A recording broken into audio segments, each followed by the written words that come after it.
Hello friends, आता आपण बघूया लग्नानंतर होईलच प्रेम याचा 23 मार्चचा एपिसोड रिव्ह्यू. कालच्या भागात आपण बघितलं वसू आत्या नंदीला काही बोलत असते. वसू आत्या बोलते की तुमच्या जागी कोणी असते, तुझ्या जागी कोणी असती तर जीव दिला असता, हाय खाऊन मेली असती. तेवढ्यात काव्या रागाने येते आणि वसू आत्याला बोलते की का तुमच्या या जागी तुमची मुलगी असती पण तिला पण सांगितलं असतं का जीव द्यायला. तेव्हा वसू आत्या चिडते, गप्प बस तू, माझ्या मुलीची तुलना तुझ्या ताईशी करू नको. तेव्हा काव्या बोलते होऊ शकत नाही, माझी ताई लाखात एक आहे.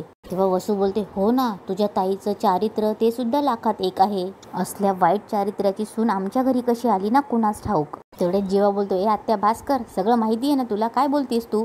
तेव्हा पार्थही बोलतो, सारखं सारखं काय तेच लावलंयस तू, अगं मनस्थिती बघ बघ त्यांची त्या बिचाऱ्या. तेव्हा वसू बोलते, बिचाऱ्या, ही बिचारी वाटते. तेव्हा वसू बोलते, अरे पार्थ, ज्या मुलीचा राग यायला पाहिजे तिच्याबद्दल दया वाटते तुला, अरे तुझ्या मनामध्ये. तेवढ्यात वसू गप्प बसते, अरे याचा काय अर्थ समजायचा आम्ही. तेव्हा काव्या ओरडते, कशाला समजतायत, कुठं काय समजतायत तुम्ही, तरी तुम्हाला जे समजायचं ते समजा, आम्हाला फरक पडत नाही. तेव्हा वसू बोलते, हे बघ तू. तेव्हा काव्या बोलते, तुम्ही बोलू नका, हो बोलूच नका तुम्ही. ह्या घरात आल्यापासून बघते तुम्हाला, गृहप्रवेश झाल्यापासून चिमटे काढतायत तुम्ही, टोमणे मारतायत, अजूनही चुकतंय आत्याबाई. तुम्हाला फक्त मजा बघायची होती ना आत्याबाई. कसं आहे ना आत्याबाई, तुम्हाला कोणीच आरसा दाखवला नाही. फक्त माझी ताई या घरी लग्न करून आली असती ना तर तिनेही दाखवला नसता आरसा.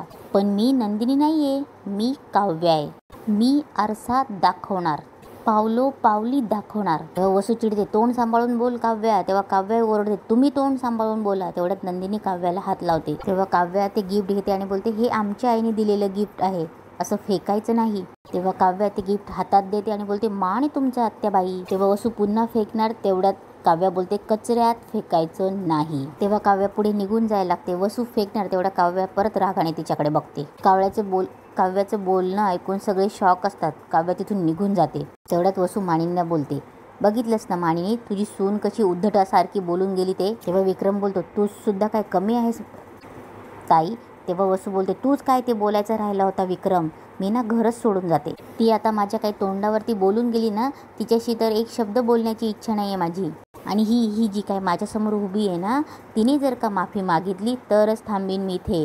तेव्हा नंदिनी डोळ्या पुसते आणि बोलते, आत्या, काव्याच्या वतीने मी माफी मागते तुमची, आणि मी समजवेल तिला. मोठ्यांशी कसं बोलावं हे तिला माहीत नाही, हे मान्य आहे मला, पण लहान आहे ती आणि जरा रागीट पण. तुम्ही प्लीज तिचीही परिस्थिती समजून घ्या, पण प्लीज यापुढे तुम्ही हवं तर मला काहीतरी बोला, पण माझ्या बहिणीला. तेवढ्यात वसू बोलते, एवढं सगळं झालं तरी अजूनही त्या बहिणीची बाजू घेतेस तू. अगं कुठल्या मातीची बनली आहेस, थोडी जरी शरम बाकी असेल ना तुझ्यात तर माझ्या नजरेसमोरून चालती हो. तेव्हा नंदिनी डोळे पुसते आणि तिथून निघून जाते. नंदिनी आपल्या खोलीत येते आणि रडायला लागते. तेव्हा नंदिनी बोलत असते, नाही सहन होत आता मला, सारखा अपमान सहन नाही होत मला. काव्याचं ठीक आहे, ती मनाला येईल ते बोलू शकते, पण मला नाही जमत हे सगळं. तेव्हा नंदिनी बोलते, खूप त्रास होतोय मला या सगळ्यांचा. तेव्हा नंदिनी उभी राहते, मोठा श्वास घेते आणि बोलते, नंदिनी, तुलाच शांत व्हावं लागणार आहे. कोणाचं मनावर घ्यायचं, किती मनावर घ्यायचं, काय मनावर घ्यायचं नाही, हे तुलाच ठरवावं लागणार आहे. बोलणारे काही बोलून मोकळे होतील, पण तुला असं थकून हरू चालणार नाही. तुला स्वतःलाही सावरावं लागेल, स्वतःलाही सांभाळायचं आणि काव्यालाही सांभाळायचं. तेव्हा नंदिनी डोळे मिटते, परत मोठा श्वास घेते आणि बोलते, सगळं ठीक आहे, ऑल इज ओके. तेवढ्यात तिच्या समोर तिथे जीवा आलेला असतो. तेव्हा नंदिनी जीवाकडे बघते. तेव्हा जीवा बोलतो, काय बडबडतीयस तू, ऑल ओके, सिरियसली हे सगळं ओके तुला, ओकेस तू, उत्तर दे.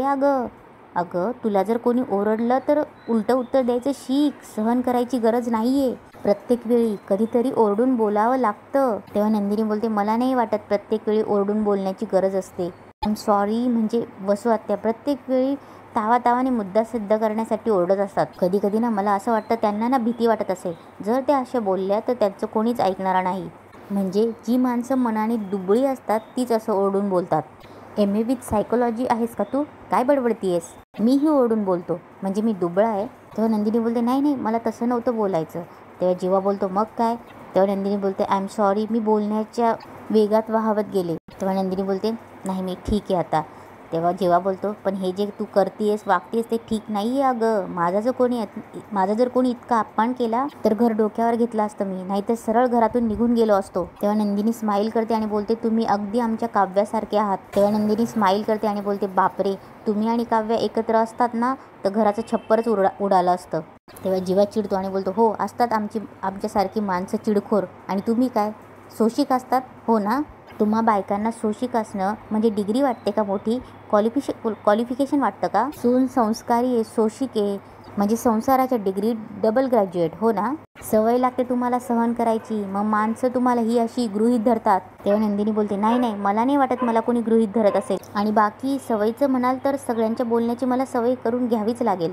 शेवटी ही सगळी आपली माणसं आहेत, एका कुटुंबाची आहेत. आता त्यांच्या मनात माझ्याबद्दल राग आहे, त्यामुळे त्यांचं हे बोलणं साहजिक आहे, मी समजू शकते. शेवटी मलाच त्यांना समजून घ्यावं लागणार आहे, सांभाळून घ्यावं लागणार आहे, त्यांचा राग दूर करून त्यांना आपलंसं करून घ्यावं लागणार आहे. नंदिनी खालचे कपडे उचलत बोलते, ह्या घरची मी सून आहे, माझं कर्तव्यच आहे ते. तेव्हा जीवा बोलतो, अगं वेडेपणा आहे हा, वेडेपणा. काय बोलतेस तू, सहन करायची तुला काही गरज नाहीये. कुठल्या काळात जगतीस तू, कुठल्या काळात, कळलं का तुला.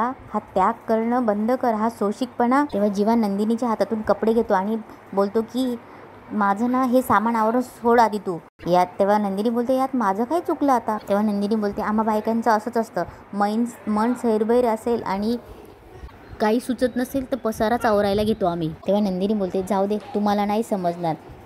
तेव्हा जीवा बोलतो, समजूनही नाही घ्यायचंय मलाही असंच आवडतं, असंच पसारा आवडतो, माझा कुठलाही पसारा आवरायची गरज नाहीये. तेव्हा जीवा ते रागाने असता केलेले कपडे उचलतो आणि घेऊन जातो.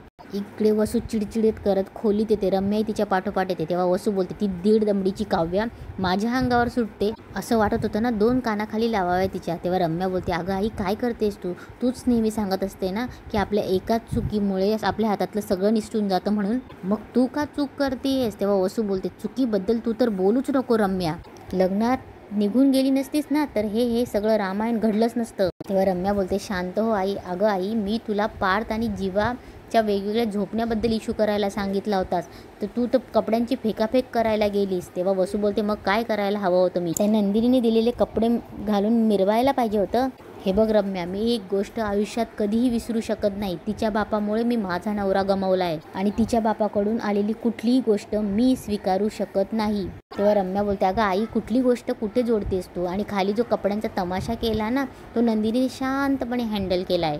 तिच्यासमोर त्रागा दिसला कुणाचा, तुझा. तेव्हा वसू बोलते, ती काव्या लगाम नसलेल्या घोड्यासारखी अंगावर धावून येते. तेव्हा रम्या बोलते, मग ती लगाम कशी ओढायची हे आपल्या हातात आहे आई. इकडे खोलीत काव्या एक फाईल घेऊन फाडत असते. तेवढ्यात पार्थ बोलतो, काव्या अहो काय करताय तुम्ही, क्लायंटची फाईल ही. तेव्हा पार्थ बोलतो, रोज त्याच गोष्टी फेकायचा कंटाळा आला म्हणून फॉर अ चेंज फाईल फाडताय का. नाही, रोजच्या गोष्टी फेका ना, उशी फेका, चादर फेका, फ्लॉवर पॉट फेका, पण ही फाईल नका फेकू, ही कामाची फाईल आहे. तेव्हा काव्य बोलते, तुमच्या ना पेन स्टँडचं आणि फाईलचं जे काही नुकसान झालं आहे ना ते मला सांगा, मी पैसे भरून देते. तेव्हा पार्थ बोलतो, प्रत्येक नुकसान पैशाने भरून देता येत नाही काव्या, बाहेर जे काही झालं, जे काही घडलं त्यासाठी आय एम सॉरी. तेव्हा काव्या बोलते, तुम्ही कशाला सॉरी बोलताय, तुमची चूक झाली आहे का, नाही ना. तुम्ही उगाच सॉरी बोलून मोठं बनायला जाऊ नका. ज्यांची चूक झाली त्या इनसेन्सिटिव्ह लोकांना सांगा एकदा सॉरी म्हणायला. तेव्हा पार्थ बोलतो, काही गोष्टींना दुर्लक्ष करायला शिका तुम्ही. हे बघा, ते लोक तुम्हाला उकसवतात कारण त्यांच्या ॲक्शनला रिॲक्शन हवी असते.